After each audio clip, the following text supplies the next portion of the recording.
highlight is that Jessica and I are both PhD holders. We went through graduate school to get our PhDs. We've done academic publishing. We've been authors. And so when I was in my third year as a PhD student, I really stopped writing manuscripts. I loved the research, but I really hated writing because I was worried about sending it out and having to deal with the rejection. And that was because I took rejection super personally.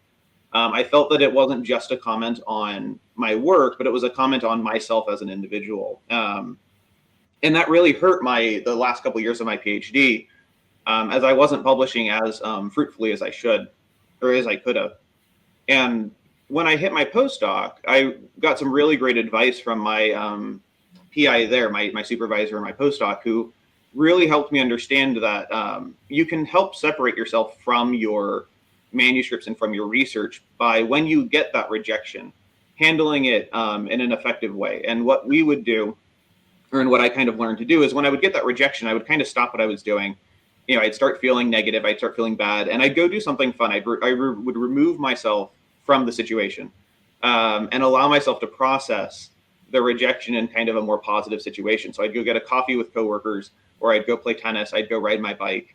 And then the next day I'd come back and I'd be able to address the constructive criticism that came with a rejected manuscript in a more positive way. And I found that I ended up really starting to enjoy editing manuscripts, making them better, and getting ready to submit to the next journal. And so all that is to say is that finding effective ways to professionally and personally deal with rejection will really help with not only kind of your mental state, but also working on ways to improve the manuscript to make it the best it can be as you go forward. So when rejected, you will most likely receive some sort of feedback either from the handling editor or from an external peer review process. Understanding the reasons why you've been rejected is really important in determining what your next steps will be, whether it's performing major revisions, or perhaps you need to look to a journal that has a lower criteria for novelty. So now I'm just going to briefly go over some of the reasons for rejection. So you can either be rejected before peer review or after peer review.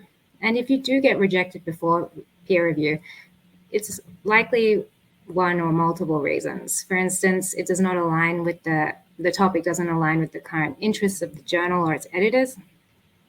So even if they have published similar topics in the past, it may just not be a hot topic at the moment, unfortunately. There could be issues with the language or structure, and you may need to consider rewriting the paper. Another reason is it's not in line with the guide for authors. And this is something that's really important, that you check the guide for authors before submitting a manuscript, because you wouldn't want to waste precious time and be rejected for something as silly as a formatting issue or submitting a review article to a journal that doesn't even accept reviews.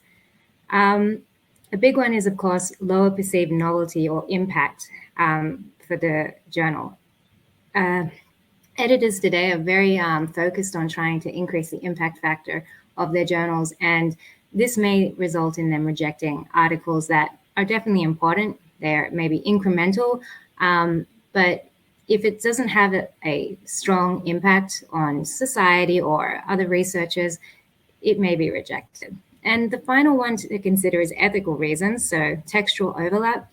If this is in the introduction or experimental, you may just be asked to revise it. But if it's in the results and discussion, it's a big red flag and you'll likely be rejected.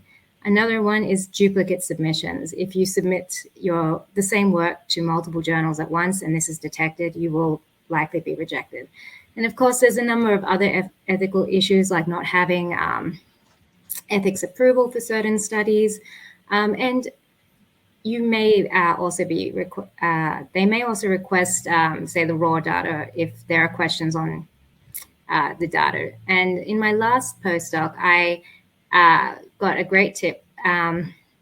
Basically, when you write a manuscript, you should create a folder, and you should have a folder for each figure. And all the data that went into those figures should be placed there, because if anybody ever questions it, maybe years even after you've submitted the article, you probably don't remember where that data is. So if it's in a nice folder like that, it's a great way to do that.